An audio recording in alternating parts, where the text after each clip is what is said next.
चंचलवारी और चली बलिया जाके द्वार रे हर बल के पैरे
पहचाने पाई तो मैया लक्ष्मी बातें बनाएगी बोली तू मोको का पहचाने हो तू तो बड़ो आदमी है गयो इंद्र को इंद्रासन मिल गयो अरे ओ भैया मेरो याद तब है गयो जब तेरो जन्म होना है वो तू कहां से आई है तो मैया लक्ष्मी बातें बनाएगी बोली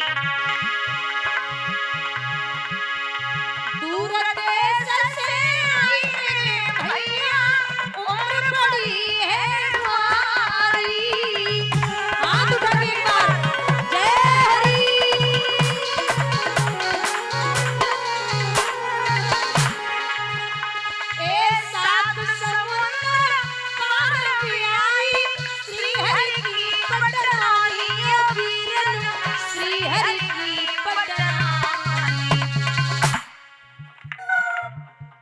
मन सोच पड़ो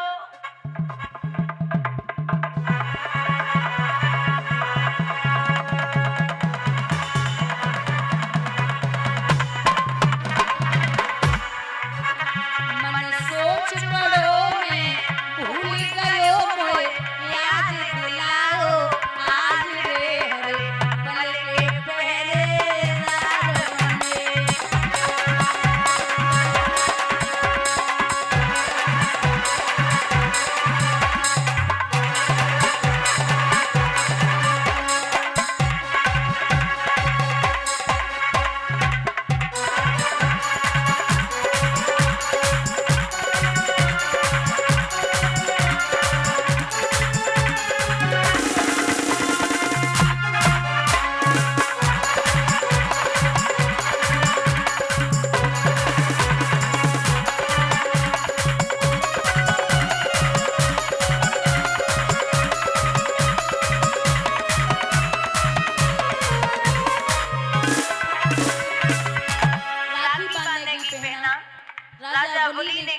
बढ़ाई मैया लक्ष्मी ने राखी बांधी राखी बांधने के बाद में राजा बोली बोले बोल बेना तुमको क्या चाहिए तो मैया लक्ष्मी बोली सुन भैया एक धन दौलत को कछु नहीं चाहिए एक बचन दे भाई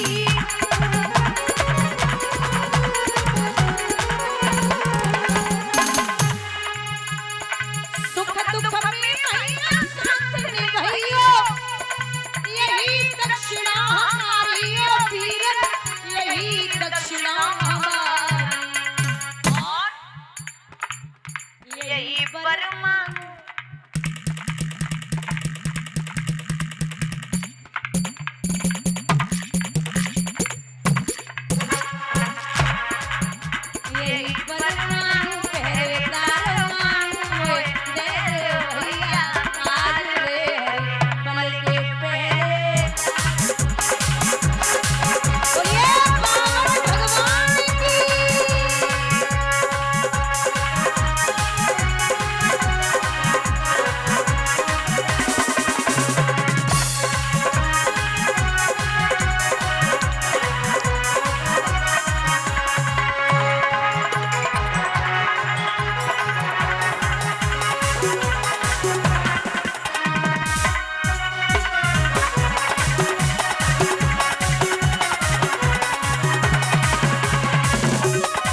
राखी बांधी तो बोले हमारे घर पे सब कुछ है, लेकिन जो तुम्हारे यहाँ जो पहरा लगा रहे जो हमारे घर पे नहीं, इन्हें आप हमें दे दो।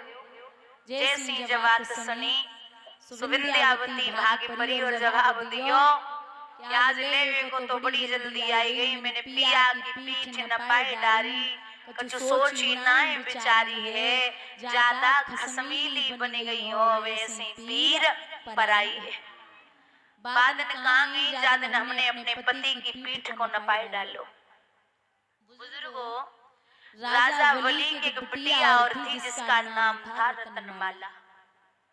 जब उसने भगवान को देखा तो विचार किया कि अगर ऐसा बेटा मेरे पैदा हो जाए तो मैं उसे स्तनपान कराऊंगी। बड़ी सुंदर थी प्रभु, लेकिन जैसे ही नाथ ने विराट रूप लियो और 2 कदम में ब्रह्मांड समाहित कर लियो तो रतनमाला मन ही मन में बोली अगर ऐसो छोरा हमारे पैदा है गयो तो मैं उसे जहर दे के मार दूंगी। यही रतनमाला द्वापर में आके हुई है। पूतना बोली गोविंद भगवान की। इधर मैया लक्ष्मी सामने खड़ी हैं तो राजा वली ने विनती की माफ करिए, माँ पत्नी है और पत्नी का तो ये कर्तव्य है कि पति पे आंच आए तो व्याकुल हो जाती है, आप ले जाइए। प्रभु ने आशीर्वाद दिया और कहा है कि जब जब हमें याद करोगे राजा तब तब मैं आपको दर्शन देता रहूंगा। इस प्रकार से माँ लक्ष्मी लेकर के आई है। श्री सूत जी वर्णन करते शौनकादिक ऋषियों,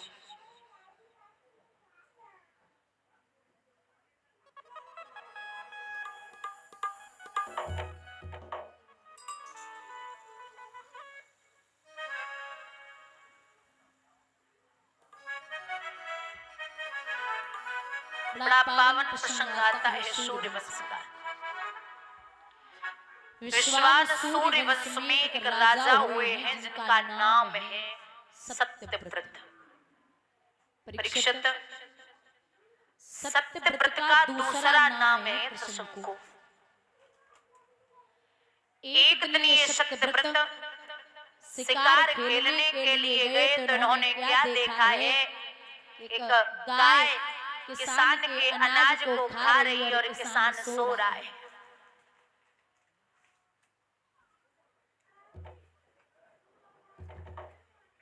किसान सो रहा है। किसान को उठा करके जवाब दिया कि तू पागल है, तू सो रहा है, तेरा अनाज गाय खा रही है। किसान गुस्से में उठा, उसने मैया गाय की पीठ में लाठी मार दी। जैसे ही लाठी लगी तो गाय जमीन पे गिर पड़ी। उसने त्रिशंकु से कहा कि मैंने तेरा कुछ नहीं बिगाड़ा था, तूने मुझे पिटवा दिया। जा, मैं श्राप देती हूँ कि तू घर पे जाते ही जाते गधा हो जाएगा। चरणों पे गिर पड़े, मैं पुनः मनुष्य कैसे बनूंगा? तो बोले कि अगर कोई पतिव्रता औरत तेरी पत्नी को छोड़ के, कोई भी पतिव्रता औरत अगर तेरे ऊपर एक लोटा जल चढ़ा दे तो तू पुनः मनुष्य हो सकता है। घर पे आए राजा रानी को ये बात बता ही पाई थी। जैसे ही अंदर कदम रखा पुनः राजा गधा बन गए। मैया पूरी अयोध्या नगरी में घूमी, सबने एक एक लोटा जल डाल के अजवाया, लेकिन राजा गधे से मनुष्य नहीं हुआ। काशी नगरिया में पहुंची तो काशी की सभी माताओं ने एक एक लोटा जल डाल के अजवाया, लेकिन माताओं राजा गधे से मनुष्य नहीं हुआ। एक मेहतरानी आई, मेहतरानी ने जवाब दिया, बहना अगर तेरी इच्छा हो तो मैं भी एक लोटा जल चढ़ा दूं। अरे बिल्कुल चढ़ाइए। तो मेहतरानी लोटा में पानी लेके जवाब दे रही, सुनो। मनसा वाचा कर्मणा जो मेरे पति में ध्यान, मनसा वाचा मेरो पति में ध्यान। कोई कदम आलसो होवे मन समान रे भैया, होवे मन समान। दीप नो खंड में, सात दीप नो खंड में, सुंदर जाति